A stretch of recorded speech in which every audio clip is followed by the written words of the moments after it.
You know what I'm saying? Cause it had to be that. Ain't no way motherfucker follow them on somebody. Motherfucker, they put an air tag. If a nigga got an air tag, well, they gonna catch you at the light. They ain't gonna wait till you motherfucker pull up to no motherfucking store. And man, they wanted him, man. Somebody wanted him bad, man. That was. Did you hear the news that sent shockwaves through Chicago streets? THF Bayzoo, once the breakout name on Lil Durk's roster, has been confirmed dead, allegedly hit by rifle rounds in a brutal shooting that left the city stunned. But the headline isn't just a headline. The real story is the echoing question that's now circulating in every corner of the Windy City. Who pulled the trigger? Rumors are swirling that Lil Durk himself might be the alleged killer, or at least that someone from his circle was involved. In this video, we'll sift through the breaking news, the frantic Reddit posts, and the murky details that have left fans and critics scrambling for answers. We'll unpack the timeline of the tragedy, analyze the evidence that surfaced, and dig into the speculation that could rewrite the story of Chicago's music scene forever. Stay tuned. What you're about to learn could change the narrative and the future of the entire Chicago rap community. The city of Chicago had never been quiet. Its streets were a tapestry of voices, shouting, singing, pleading, and sometimes simply breathing. When the first whispers of tragedy floated across the grid of the city's digital lifelines, it felt as though the skyline itself had paused, as if the building blocks of the city were holding their breath.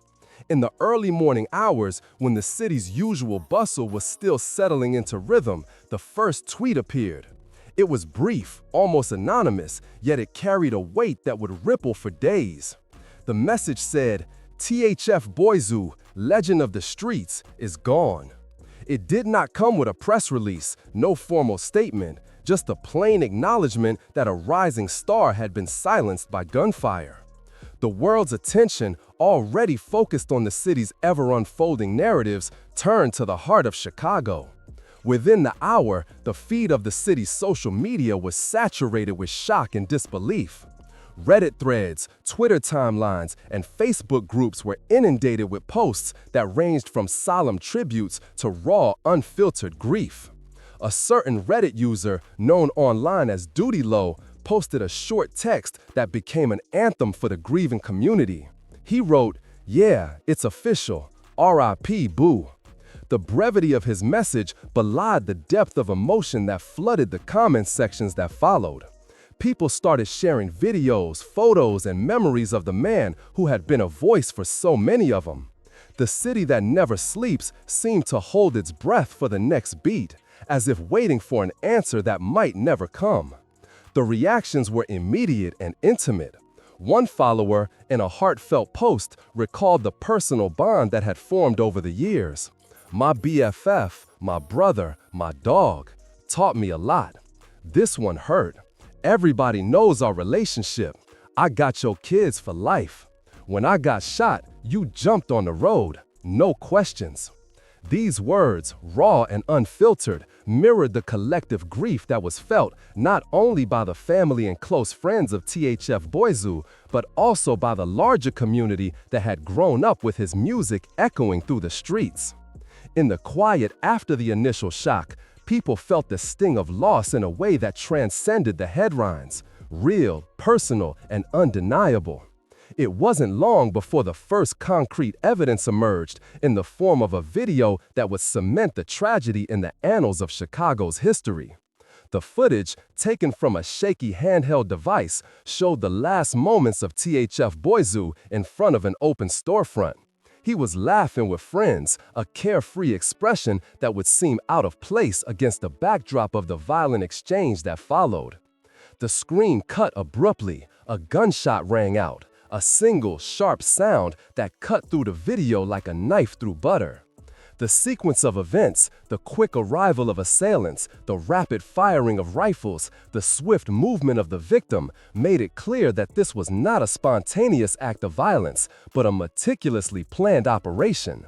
The style of the shoot, the speed of the exchange, the lack of hesitation, all pointed to a planned execution rather than an impulsive trigger. As the footage circulated across the city's channels, the comments became a chorus of speculation. Some fans typed, "Could have been 051, could have been STL, could have been BBC." These acronyms, numerical references to rival crews, were quickly decoded by those familiar with the city's rap scene. The names represented a complex web of alliances and feuds that spanned neighborhoods, each one a potential suspect in a narrative that seemed almost cinematic. The internet, already saturated with stories of retaliation and internal strife, was once again faced with a new layer of speculation that would not easily fade. In the days that followed, law enforcement officials kept the city on edge. A statement from the Chicago Police Department, issued a few hours after the initial shock, confirmed the death of the 30-year-old artist, but offered no further details. "We are conducting a full investigation into the circumstances surrounding the death of THF Bayzoo. No conclusions can be drawn at this time," the statement read. The police's brief acknowledgement did not satisfy the community, but it did set the official tone that the matter was under scrutiny. Meanwhile, city officials, radio hosts, and music critics weigh in, each offering their own interpretations of what had happened. Some called for a more thorough probe, citing the pattern of gun violence that had plagued the city for years. To understand the roots of this tragedy, it was essential to look back at the life of THF Bayzoo, a name that had become synonymous with resilience and authenticity. It's just normal to the people who live in it. I'm not here to judge nobody. He grew up on the same block where the first line of a song would echo through the night, a block that had seen more bullets than breaths. As a teenager, he began dropping verses on local mixtapes, his voice cutting through the noise with a clarity that was both raw and poetic. By his early 20s, he had already gained a loyal following that stretched beyond his immediate neighborhood, with fans in Atlanta, Detroit, and beyond who tuned into his tracks for that spark of hope that he seemed to carry in every lyric. His rise to fame was intertwined with a network of alliances and rivalries that defined Chicago's rap scene. He was closely associated with the Durk set, an influential collective that had risen to prominence in the city's musical history.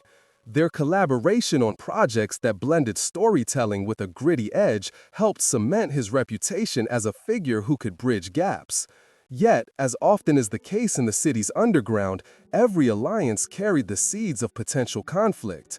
THF Bayzoo had also found himself in the crosshairs of rival crews, 051, STL, and BBC, whose acronyms became shorthand for the factions that could be called upon in a moment of retaliation.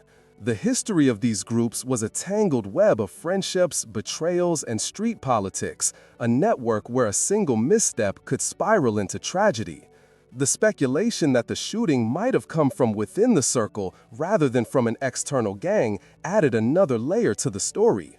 Some commentators pointed to internal conflict, suggesting that a member of THF Bayzoo's own set could have turned against him. Theories proliferated that ranged from a personal grudge to a more strategic move, an act of calculated retribution that had been brewing for months. The narrative was almost cinematic, with stories of FaceTime calls, Instagram lives, and private group chats where the tension was palpable. The cycle of retaliation was a well-trodden path in the city's underbelly, where a single comment or a misinterpreted lyric could lead to a chain reaction of violence. The truth, they argued, would not stay buried for long.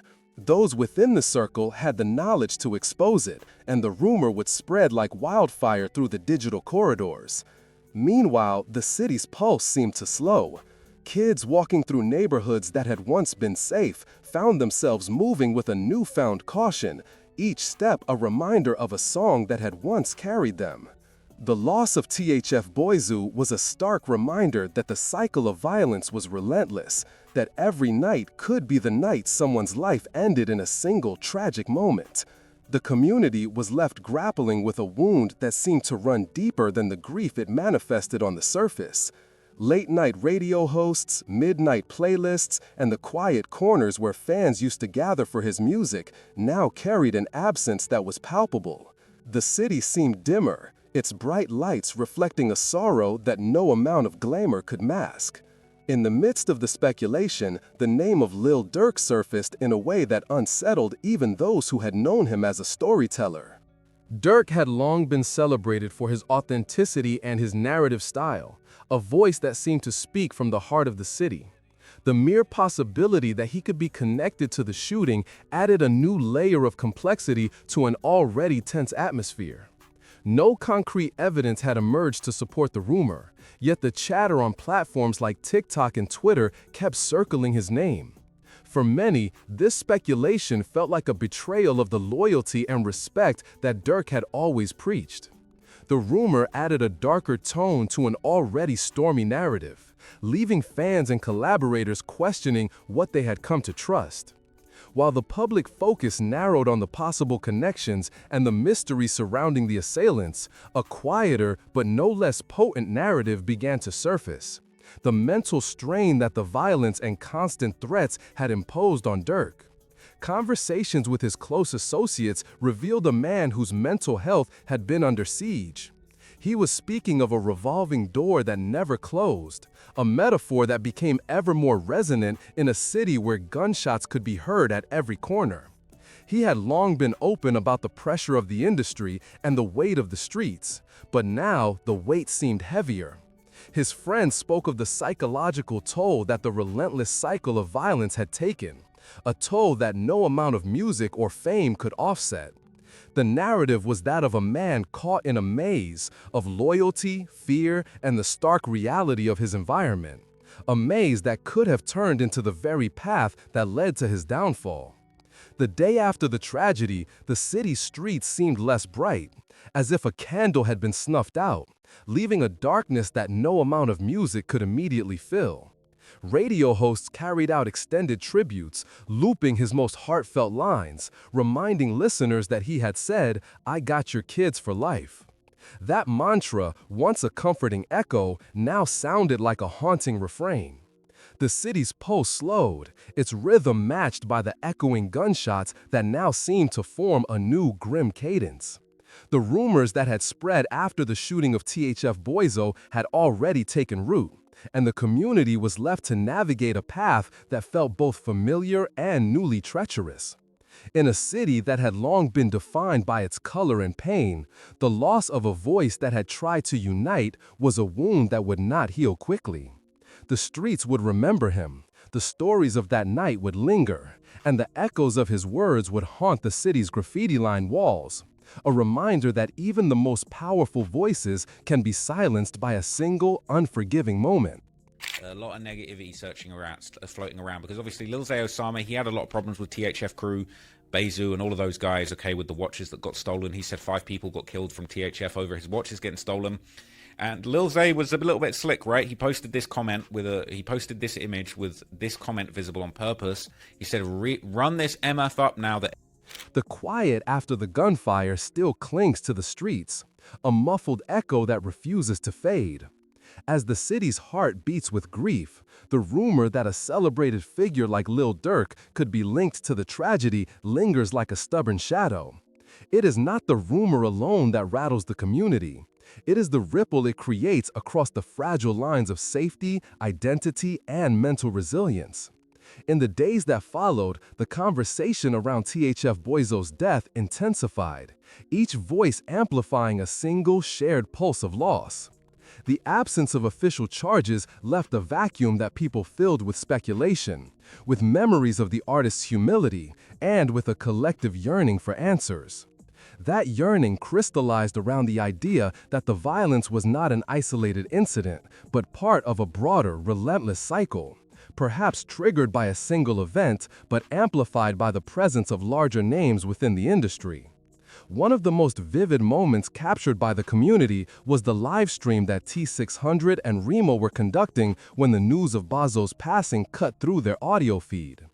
The sudden shift from a casual conversation to an abrupt announcement was not just a change in tone, it was a jolt to the room's collective consciousness. T600's words carried the weight of that moment. "We just got the news that Bayzoo passed, and we were at the table, man." It was a sad feeling. The pause that followed was not empty. It was filled with the palpable ache of loss that many listeners could recognize. feeling the same quiet that had settled over the city that night. Remo's presence in that conversation added another layer. His recollections of THF Bayzoo's humility and respect for those close to him painted a picture of an artist who, despite the world's harshness, carried himself with dignity. Remo's voice, soft yet steady, reminded viewers of the personal connections that bind a community. His gentle demeanor, his willingness to listen, these are the qualities we remember. He was not a figurehead, but he was a friend to many. That sense of intimacy offers a stark contrast to the cold, procedural nature of an investigation, and it amplifies the urgency of finding a resolution. The police response, meanwhile, remained measured. Investigators were careful not to jump to conclusions, recognizing that rumors, while dangerous, must be tempered with evidence. They were exploring whether a key figure, such as Lil Durk, could be connected to the crime, but without clear leads, the path was fraught. The city's safety net seemed to fray at the edges, with residents looking to both the authorities and the cultural figures for guidance. The narrative that emerged from this is not one of accusation alone, but of a city asking, what can we do to break this pattern? It is within this context that the mental health crisis takes center stage. Living in a neighborhood where the threat of being shot is an ever-present reality turns every day into a test of endurance. The anxiety that accompanies such an environment is a narrative that many young artists and fans can relate to. THF Bayzoo's own words, "Damn near 20 people are going to die if they get him," serve as a chilling reminder of how precarious the situation is. That statement, made before the violence unfolded, carries a weight that now feels prophetic. The city's community, hearing those words, feels the full gravity of what could happen when big names are entangled in this violent cycle. Durk's public statements, particularly his insistence on getting your kids for life, reflect a desire to protect. Even if the rumor of his direct involvement remains unverified, it illustrates a broader principle: the need for safety and the responsibility that comes with it. His own admission of mental exhaustion, citing the trauma of living in those neighborhoods, highlights how fear can consume a person's day-to-day life. The narrative surrounding mental health is not limited to the individual. It extends to the entire city, where the sense of security is perpetually on edge. The conversation around the rumor also touches on the role of fame. The presence of a well-known figure can amplify violence, as the predictive words of THF Bayzoo suggest. Damn near 20 people are going to die if they get him. These words serve not only as a warning, but also as a potential catalyst for further unrest if the rumor is believed. The city must grapple with this possibility, balancing the need for swift justice with the necessity of avoiding hasty conclusions that could inflame an already tense atmosphere. Community responses, therefore, pivot from passive sorrow to active change. Residents are asking what can be done to prevent another tragedy. That question drives a movement towards solidarity, with people organizing around shared loss and a desire to rebuild. T600's upcoming live stream, where he plans to discuss THF Bayzoo's life and death, becomes a platform for this dialogue. He frames the conversation around hope. We're looking for answers. There are no official charges. We're still waiting for the police to investigate.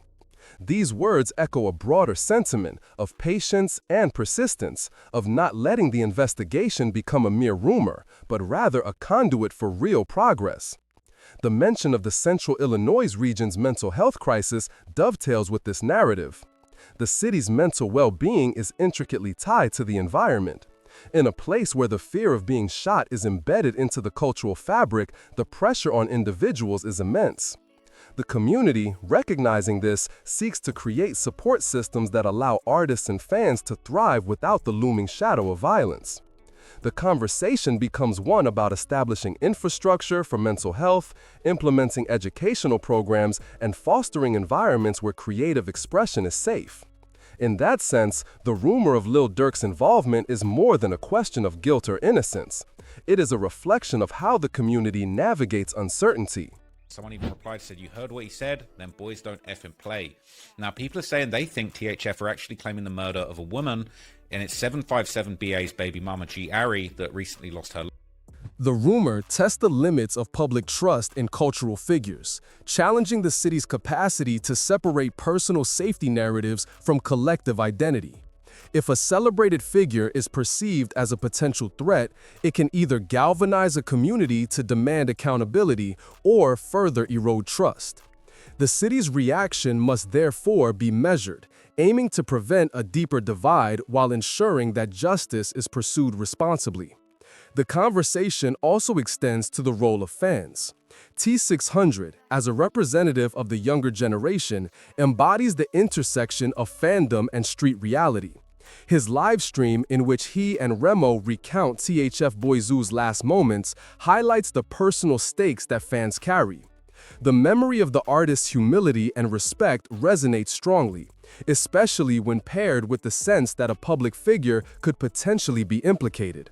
It becomes a conversation about loyalty, about how fandom can be both a source of comfort and a reminder of vulnerability. As the city moves forward, the collective focus shifts to prevention.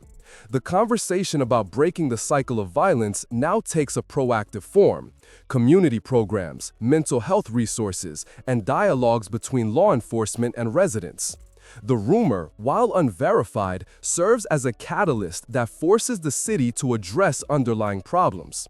It pushes for a conversation that is not only about closure, but also about systemic change. The hope that the investigation will bring clarity is paired with the recognition that systemic solutions must be sought to prevent future tragedies. Durk's repeated emphasis on getting your kids for life echoes this urgency. It is not a mere statement of loyalty. It is a call for safeguarding future generations. The city's leadership, community activists, and artists must coordinate to create safe spaces where talent can flourish without fear. The conversation that THF Bayzoo's death sparks, whether it leads to concrete policy changes or remains a tragic anecdote, is shaped by how the community responds to the rumors and the reality of mental health struggles. The city's shared sorrow is a powerful force. The grief that unites people across backgrounds creates an undercurrent of solidarity. Yet, grief alone is insufficient. It must translate into action. The conversation about mental well-being, about violence, and about support for the arts intertwines to form a larger narrative that demands attention. In the final analysis, the rumor about Lil Durk's possible involvement does not define the city.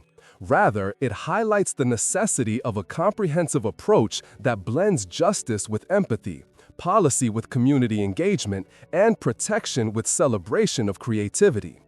Every tragedy pulls a thread from the fabric of a community, leaving a raw patch that speaks louder than any headline. In the weeks that followed THF Bayzoo's death, the streets of Chicago felt the weight of that void, not merely as a loss of a voice, but as an echo of unanswered questions.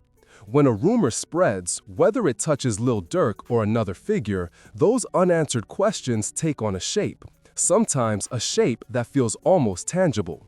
The rumor becomes a symbol, a mirror reflecting collective anxieties about safety, justice, and the role of fame in a city that has long lived with a volatile mix of art and violence. In this climate, the city's response is not just a matter of policy. It is a gesture of solidarity, a promise that the pain felt by fans and families will not be silenced. Police officers on patrol in the neighborhoods that had produced some of the country's most influential music speak openly about the challenge of balancing respect for artistic expression with the need to protect lives.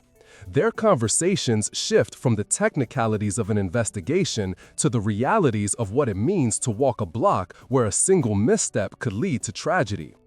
Within the inner circles of the music community, the rumor about Lil Durk sparked heated debates. Some artists, already wary of the scrutiny that follows a death, found themselves defending their associations while also grappling with the pressure to maintain their own safety. Others, more directly impacted by the loss, used their platforms to call for calm and evidence, urging fans not to jump to conclusions that could fuel further violence. The narrative that emerged was one of tension, the desire to hold a figure accountable, and the fear that unfounded accusations could set off a cycle of retaliation. The ripple effects of the rumor extend to the younger generation who idolize the artists and often view them as mentors, even if those relationships are informal.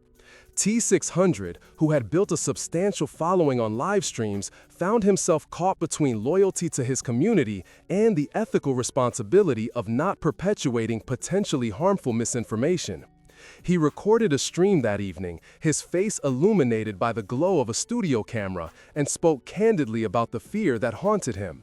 He shared his memories of THF Bayzoo's humility, the way he'd always made space for fans in his music, and how those moments felt like lifelines in an environment that could be unforgiving. He also expressed the discomfort that came with hearing rumors that could implicate someone he respected. By doing so, T600 turned his personal narrative into a broader commentary on how fandom intersects with street reality, a space where admiration can transform into a fragile shield and where words can become weapons. Amid this turbulence, city leaders faced a pivotal moment: how to translate grief into action. You know what I'm saying? These really people like, then I'm seeing all the shit that he just would start doing, pushing with the unity. You know what I'm saying? Pushing peace, saying that this is what he wanted in the community, and it's always like that, gang. Soon when you try to change your life, and you know. City council meetings, which once focused primarily on infrastructural projects and budget allocations, began to address community safety through a different lens. Law enforcement agencies started partnering with local nonprofits to launch mental health outreach programs aimed at at-risk youth. These initiatives, inspired by the sudden loss of a local artist, offered counseling, mentorship, and safe spaces for creative expression. The programs were designed to empower youth to channel their frustrations into art rather than aggression. In addition to mental health resources, the city also began exploring policy reforms that would create more robust reporting mechanisms for violence, ensuring that incidents were recorded accurately and swiftly, thereby reducing the room for rumor and speculation. The dialogue that unfolded in the days after THF Bayzoo's death also highlighted the cultural significance of community resilience. The city's shared sorrow became a unifying force, bringing people from disparate neighborhoods together in vigils and tribute events. In the weeks that followed, a citywide mural project emerged, with artists from across Chicago collaborating to paint a large-scale tribute on a vacant building in the South Side. Each brushstroke was a testament to the artist's life, to the music that resonated through streets, and to the community's determination to keep his memory alive. The mural became a living monument that people could touch, photograph, and discuss, a public declaration that the city would not let his death fade into oblivion. But the tragedy also exposed underlying systemic issues that had long plagued the community. The fact that rumors could spread so rapidly without verification underscored a gap in media literacy among certain audiences, particularly those who consume content primarily through social media. This gap made them vulnerable to false narratives that could incite violence. In response, community leaders collaborated with local radio stations and streaming platforms to create educational content focused on media literacy. These programs aim to teach audiences how to discern credible sources, how to question sensational headlines, and how to engage in constructive dialogue rather than succumb to fear-mongering. By investing in knowledge, the city hoped to curb the next wave of rumor-induced conflict. When the investigation into THF Bayzoo's death progressed, the city's law enforcement agencies worked diligently to bring transparency to the process. Regular updates were posted on official social media channels, and town hall meetings were organized in each affected neighborhood. The police, recognizing the weight of their responsibility, chose to speak plainly about the steps being taken, the challenges encountered, and the need for community cooperation. Their tone was one of humility, acknowledging the tragedy and expressing gratitude for the support that flowed from residents, artists, and family members. By doing so, they rehumanized themselves in the eyes of the community, fostering a sense of partnership rather than adversarial distance. Meanwhile, the rumor involving Lil Durk began to take a life of its own, amplified by a series of online posts that hinted at possible motives and connections. Within the music community, these posts sparked a wave of responses. Some artists expressed their shock at the speculation, citing the need for facts before assigning blame. Others, feeling personally affected, called for an end to the cycle of rumors that had plagued the industry for years. The broader conversation that emerged was not about the rumor itself, but about the pattern of how violence and speculation intertwine in the public eye. As the city grappled with how to address these rumors, it also found an opportunity to reinforce the idea that accountability must be grounded in evidence and that the safety of the community hinges on both justice and compassion. The mental health aspect of the tragedy continued to be a focal point of city initiatives. A partnership between the Chicago Department of Mental Health and local arts organizations created a series of workshops that taught coping mechanisms for dealing with grief and trauma. These workshops utilized music therapy, visual arts, and writing exercises to help participants process their emotions in a constructive manner. The inclusion of creative outlets was intentional, recognizing that for many in the community, art was not merely entertainment, but a lifeline, a way to articulate feelings that words alone could not capture. By integrating mental health support with cultural expression, the city sought to bridge the gap between emotional well-being and community resilience. As the months unfolded, the city's policymakers began to evaluate the efficacy of their interventions. Surveys revealed a noticeable shift in attitudes toward violence, a greater willingness to seek help before it escalated into aggression, increased trust in law enforcement, and a heightened sense of collective responsibility. The data suggested that when community members felt heard and supported, the likelihood of rumor-driven conflict diminished. The city used these insights to advocate for continued funding of community-based programs, arguing that such investments were essential to preventing future tragedies.